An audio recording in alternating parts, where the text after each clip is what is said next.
So this is a tour of my front avocado orchard here in Nipomo, California. On our left we have Catalina, a West Indies variety. Here's Monroe, which is a West Indies, Guatemalan and Mexican hybrid. Simmons, another West Indies variety. Nabal, which is Guatemalan. Queen, evidently the largest avocado in the world, up to 5 pounds, the record, I guess. Typically can be as much as 3 pounds. Also a Guatemalan. Choquette, which is a Guatemalan West Indies hybrid, very popular in Florida. Excited to try that one in a couple of years, maybe next year. We've got Reed, which is Guatemalan. Holiday, which is Guatemalan. Then we get into the Guatemalan Mexican hybrid section. Don Galagli, Lula, Gwen,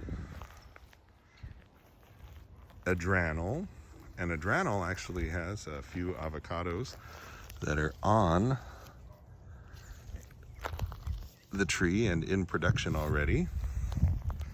Then we have, of course, Lamb, which is already set some fruit. Fuerte, the classic California variety.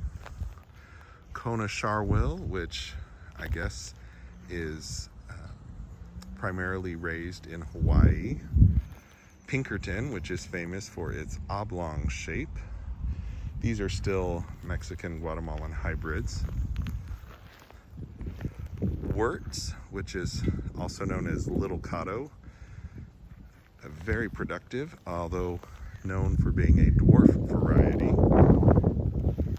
Bacon, also a hybrid, considered to be very tasty. Then we come into the Mexican varieties with Mexicola Grande, Edinger, which got a little bit scorched for some reason over the last month, but is putting out some nice fresh leaves on top. Surprise, Stewart, and Zutano. And of course we have Pancho, which is a bit of a mystery. Everything I found showed that it was type A or type B, Mexican or Guatemalan or West Indies. Nobody seems to know, but it is cold tolerant. That is the front avocado orchard. Here in the back annex, we've got some of our babies. First up is Oro Negro, which is actually a Mexican West Indies hybrid. So really excited about that one when he starts making some fruit in a couple of years. We've got Jan Boyce, which is a Guatemalan Mexican hybrid, considered by some to be the best tasting avocado in the world. So we'll see. Not doing so great right now, but hopefully whatever was bothering it will be happier now that it's in a pot. We've got Gem, which is a Guatemalan variety. Anaheim, which is really cool. It's got frilly leaves. Also a Guatemalan variety. Helen, which is a Guatemalan variety. And then the 3 blank spots are for the trees that are pre-ordered. Should be here by the end of summer. That's a Malama, a Carmen, also known as a Super Hass, or a Mendez #1, and a Nimlio. So those are the 3 that we're waiting on. We also have what I think is a Hass tree right here, but not exactly sure. Came with the property. And then way over there, we've got another avocado tree, but it isn't setting any fruit, so I think it just wasn't getting enough water in the last year. But anyways, we'll see.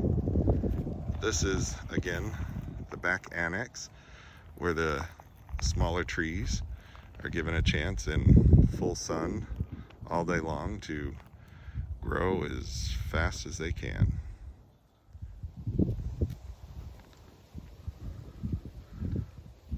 So my thought process for planting them this way, essentially back row are B varieties and front row are A varieties. And I thought if I planted them with the heritage types closer together, it should ensure that they're flowering at approximately the same time, which should increase their pollination. So anyways, all this is a fun science experiment, and next year we should have lots and lots of guacamole year round. Again, one last shot of all the work that's gone in to making my urban farmstead. Hope you enjoyed the video.